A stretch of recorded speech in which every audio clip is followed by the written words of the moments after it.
Welcome to Experience Talks, the radio magazine for the experienced listener. I'm Cynthia Friedlob.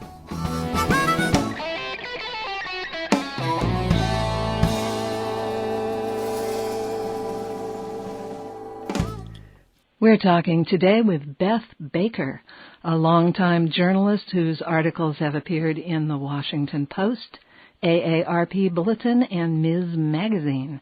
She's also the author of an excellent book entitled With a Little Help from Our Friends, Creating Community as We Grow Older, which is all about housing alternatives for older people, such as intentional co-housing communities, neighbors helping neighbors in what are called villages, and Beth included the Engaged Senior Arts Colony model as an example of a great housing option. We talked with Beth back in 2014 when her book was published. Today you can read her work on the Next Avenue website, which is a great resource for information about creative aging. Welcome to the show, Beth. Thanks. Thanks for having me back on. My pleasure. As I mentioned to you in our email exchange, the first thing I'd like to do is hear an update on any housing options that you've discovered since the publication of your book. There's a few that are particularly fun. One is called Rock Till You Drop, and it's a concept that I'd written about for Next Avenue, but I recently heard from the founder, and it really is getting off the ground in North Carolina. And this is for lifelong rock and roll musician types, either people who love rock and roll or really like to play it. So I think that is a fun and unusual community. That sounds great. Yeah. One of the big areas that I think some developers are finally trying to focus on are communities that are much more walkable, and by that I mean you can walk from your home to cool destinations. Mm-hmm. So, as we know, traditionally retirement communities have been built on the outskirts of town. Right. And I'm 65. I think my generation is going to be a lot more interested in being able to walk to restaurants and movies and get out of the campus of a retirement community. Mm-hmm. And they're just starting to do that. There's one in Rockville, Maryland, near me, that has really focused on planting itself in an area where people can walk to all kinds of activities. Those are a few. Does that give you an idea? Mm-hmm. Yeah, we're expanding at Engage. We're expanding our communities also now so that they're not strictly senior housing, but they're multi-generational housing too, which I think is an important thing to consider. A lot of people who are older would still like to be connected to younger people in their nearby where they live or in their apartment community, and that's a great option. Well, I'm glad you raised that because that is something I'm also really starting to write about, the importance of this multi-generational models, both in living and also just in general. So much of our society is isolated according to how old we are. Mm-hmm. And there's a lot of interest in expanding intergenerational opportunities. And one of the options that I wrote about, that I think you read about, that's in Georgia, a community called Serenbe, mm-hmm. is deliberately, intentionally multi-generational. And they're also going to build into it some housing, especially for older people, that is their small apartments, but they're embedded in this larger multi-generational community. And the surveys show consistently that the vast majority of us do want to be around people of all ages. And not isolated in other ways either. Multi-ethnic communities are appreciated as well as just different ages.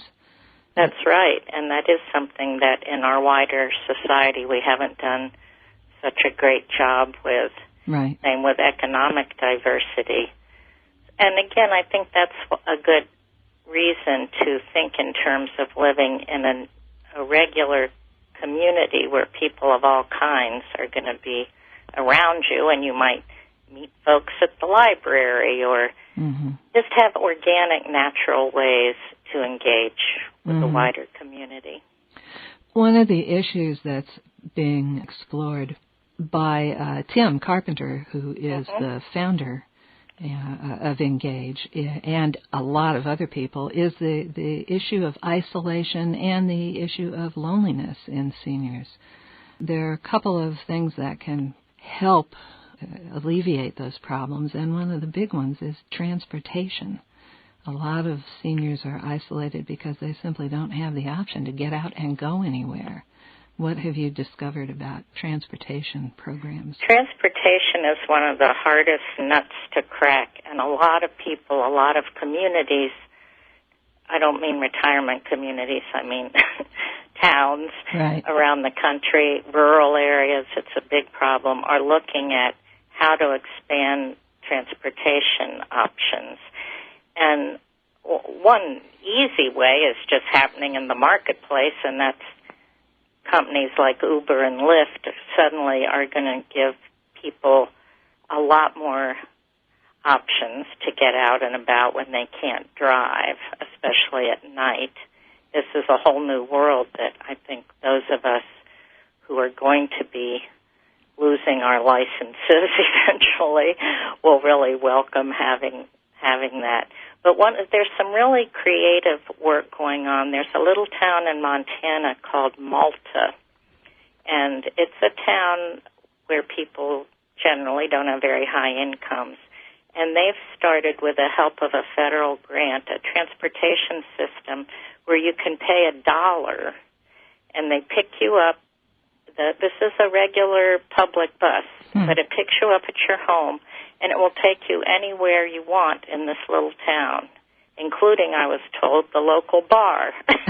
So it doesn't have to be just a doctor's appointment. And it's been wildly successful, and it relates to what you're asking me, because when I interviewed them, they said there was a few people who had really been reclusive, totally isolated, and something about having this bus picks them up, feeling like, well, they're making their contribution, even if I think it's $1 or whatever you can afford. And people really were taking advantage of it, and you could ride all day for that $1 and get taken different places.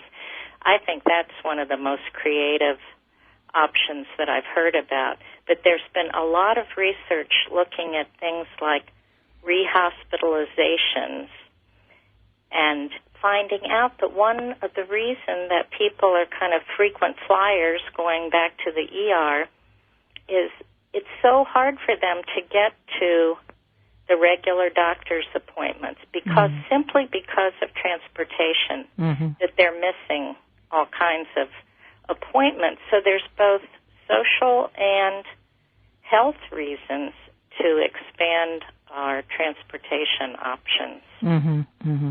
We have a program in Burbank, California, which is where Engage headquarters are, that is a senior bus that it used to be $1 or whatever you could afford, and just recently it's my understanding that it's now free. Oh, that's wonderful. So you can, I thought you were going to say it was headed in the opposite direction. That was what we thought was going to happen, but fortunately it didn't work out that way. And this is a bus that is specially equipped for people who need access that are in wheelchairs or use walkers, and the bus drivers are trained to be of assistance all the time. It's really wonderful. I have a 95-year-old mom who takes advantage of it regularly. That's great. Yeah, There's a couple other things I wanted to mention as far as transportation and social connection, that link. One is, I think it was in New York, but they're creating something called kiosks for living well. And what they found is a lot of older people are not going to go on the bus. It doesn't matter how easy you try to make it. So they're trying to bring services to the community. And they're doing this with these movable kiosks. So once or twice a week, they'll move to a community center, a senior apartment, and do a lot of publicity, and they'll have exercise classes. They'll have computers there where people can use really user-friendly programs, including for folks with dementia, to connect them and have just a way you can be around other people. And there's falls prevention classes, all kinds of things. So I love that idea of bringing things to people if they can't get to you. Yeah, that's great. And the other, you mentioned the villages at the top of this interview, and we really can't underestimate how valuable they are for people, this Neighbors Helping Neighbors option. There's now almost 200 villages. It's been a steady growth. And I know in my town of Tacoma Park, Maryland, we have a village, and its main service is transportation. And I love that people can request to go anywhere. Again, it doesn't have to be a medical appointment. And another neighbor who often a friendship will form will pick you up and take you wherever it is. And I think, and for free. And I love that option of getting to know your neighbors in new ways that are very helpful to each other. That's great. One of the other things that I'd like to talk about in reference to isolation and loneliness is technology and how technology can offer some solutions. I know you've explored that a bit too. Yes. One of my favorite examples of this is something in New York called the Virtual Senior Center. And this is an online community. The one they let me sit in on was given by a local art museum, a class. And every week, the participants, these were homebound people, they would sit at their special home computers that had been given to them through grants and log on, and they would see all the other participants there on the screen in real time. So they're getting to know them by face, by their voices, and then there would be this museum curator would do a virtual museum visit around a theme where she'd show them different pieces of art, tell them about it, and then open it up for discussion. They did that also with current events, all kinds of things. And what I loved is the participants offline were forming friendships and getting to know each other. And if somebody didn't show up on the screen for class, people would want to know they cared about them. And the idea that for people who are really can't leave their homes for whatever reason, that technology opens this up to them, that is really very exciting. I think that technology, as we all know, is a two-edged sword, and I think we have to be careful that it's not used to replace human contact. You know, there's technology efforts to do robotic caregivers. There's wonderful technology for making our homes be smart homes with all kinds of sensors. So if your grown daughter across the country, she can monitor you easily. And many of these options will keep people from having to go to assisted living or nursing homes. And I think we do have to make sure we still combine that human touch. Yes, absolutely. Otherwise, you're just isolated with a lot of technology. Exactly. Well, I think we have to be intentional about that, too. Yeah, I agree completely. Well, I will mention that one of the things that drives me crazy when I read many articles having to do with technology and older people is that so many of them seem to think that older people are interested only in sharing photos of their grandchildren and playing games. Like those are the only two things that older people are going to do on a computer or with any kind of technology at all. And while there's certainly it's wonderful to be able to share photos and there's nothing wrong with playing games, but being able to have a virtual tour of an art museum is a pretty cool option, too. Yes. Or just being able to do research on your own, or just being able to connect via Facebook is also wonderful, and blogging.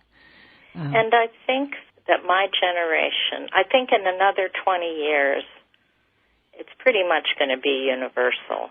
The people will understand how to use computers. I mean, my mother's generation, some are great on computers, but I know my mother, my mother-in-law, and many people who are now, say, in their 90s, late 80s, are not comfortable, have no interest in learning about this kind of technology. But that is going to change very rapidly so that everybody will know how to use a smartphone and a computer.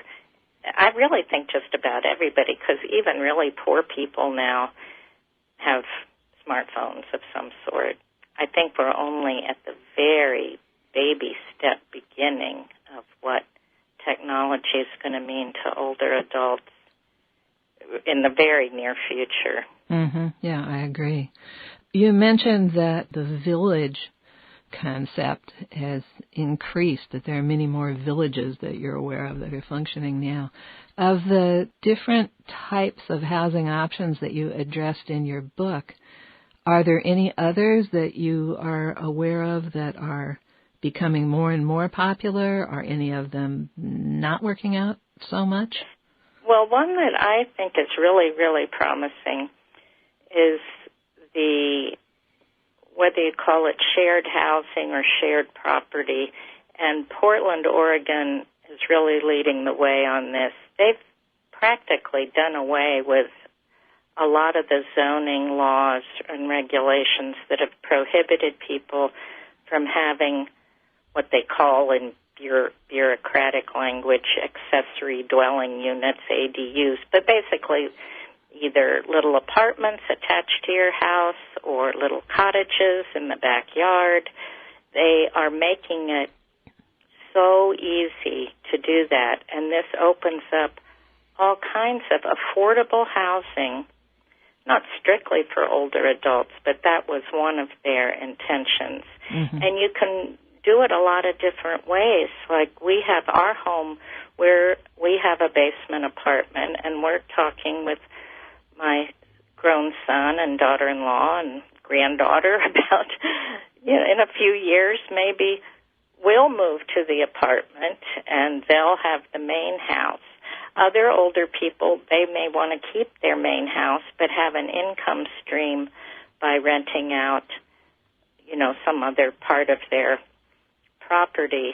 And Portland's doing it also for environmental reasons. It's just you use less land, you use less energy in having these small units. And it meshes nicely with another little movement, which is the tiny house movement. They have these darling, the cutest, most creative houses you can imagine, all under 400 square feet, some like 250 square feet, very small properties that people, not just older people, but they could be ideal for an older person. And again, you could build a tiny house in the backyard, or there's talk, and I haven't personally seen it, but my understanding is there are clusters of tiny houses.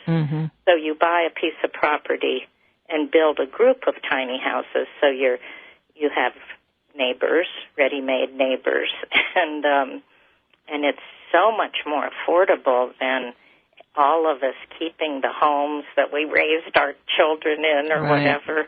It's much more like what you've done with the artist colonies. So it's almost like an apartment, but you each have your own little tiny house. Right. I can't remember where this was located, but I do remember reading an article about a cluster of tiny houses, and then they constructed sort of a clubhouse that had a communal kitchen and a large space for entertainment. And so almost like co-housing, but each with your own little house. Right. Yeah.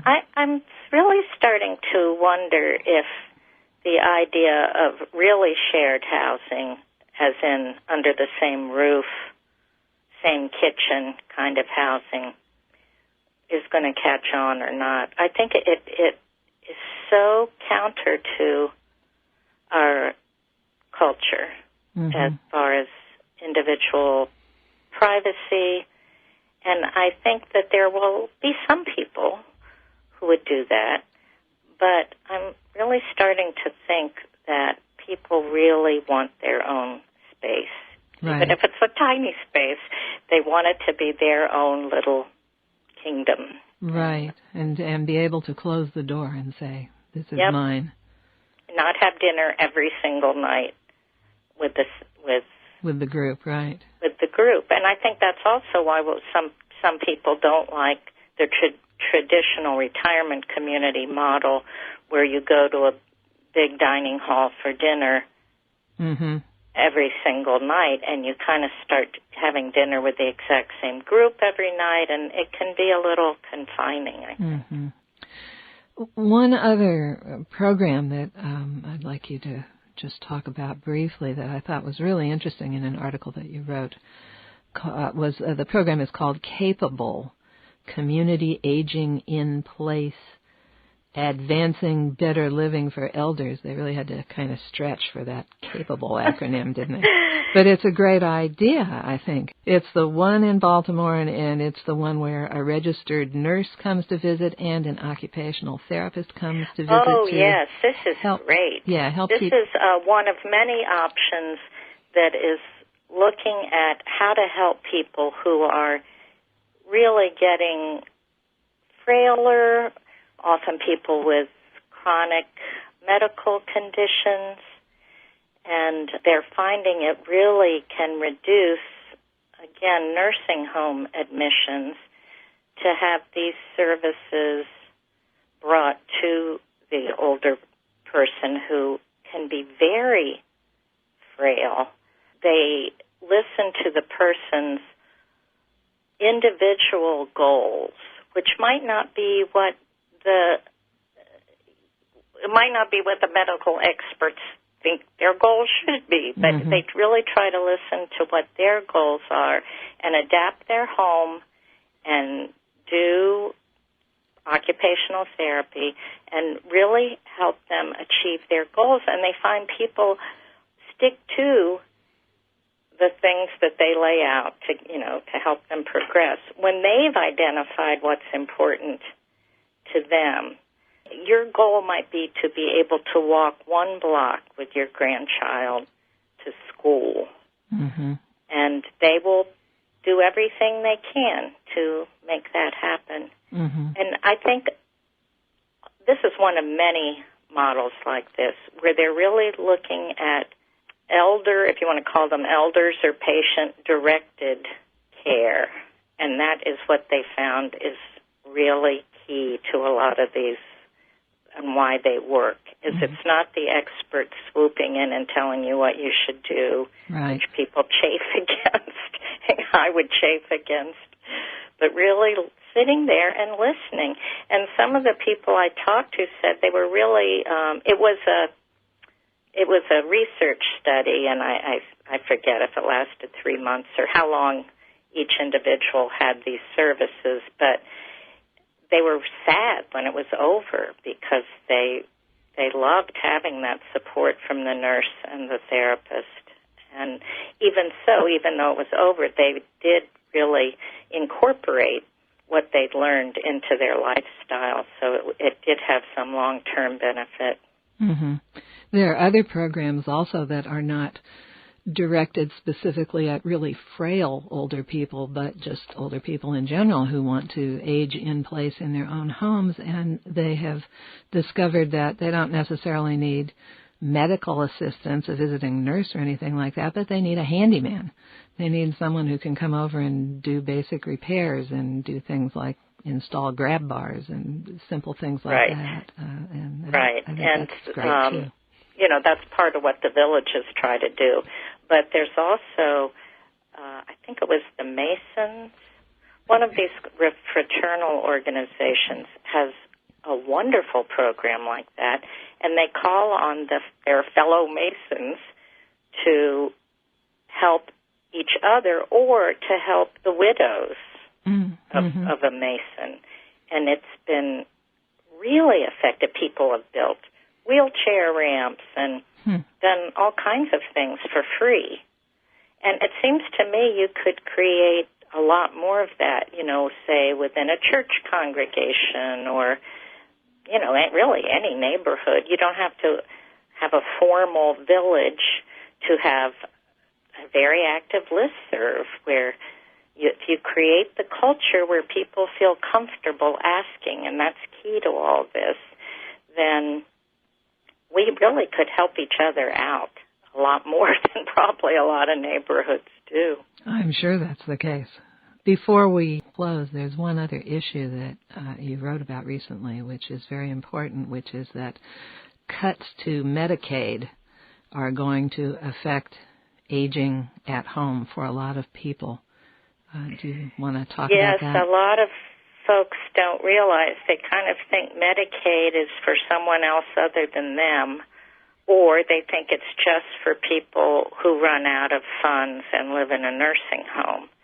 But there is a very wonderful program that's part of Medicaid that gives people some supportive services for the express purpose of helping them remain at home and out of the nursing home. And these are definitely, for now, the Affordable Care Act is in place, but if the cuts that the current leadership in the Congress and the White House have their way, there will be draconian cuts to Medicaid, and it will be up to each state to decide how they want to implement those cuts, probably. Some may be smart and say, well, this seems to save us money. Let's keep supporting people at home.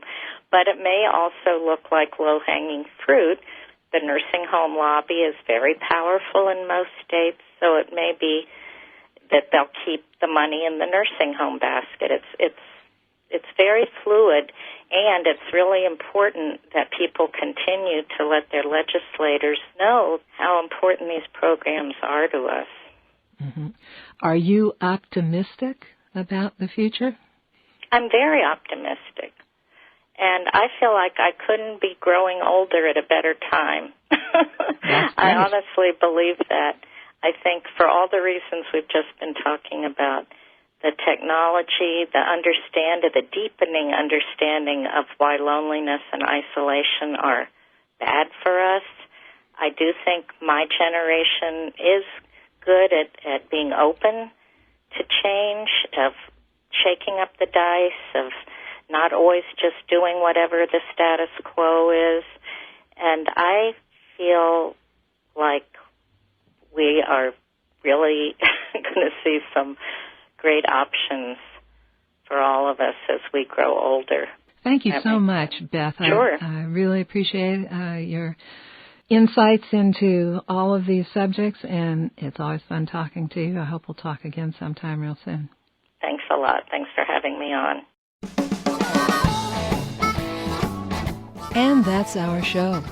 Experience Talks is produced by Engage, the nonprofit that is creating community for all ages. You can get more information about any of our guests, and you can hear previous shows on our website at experiencetalks.org. Thanks for listening.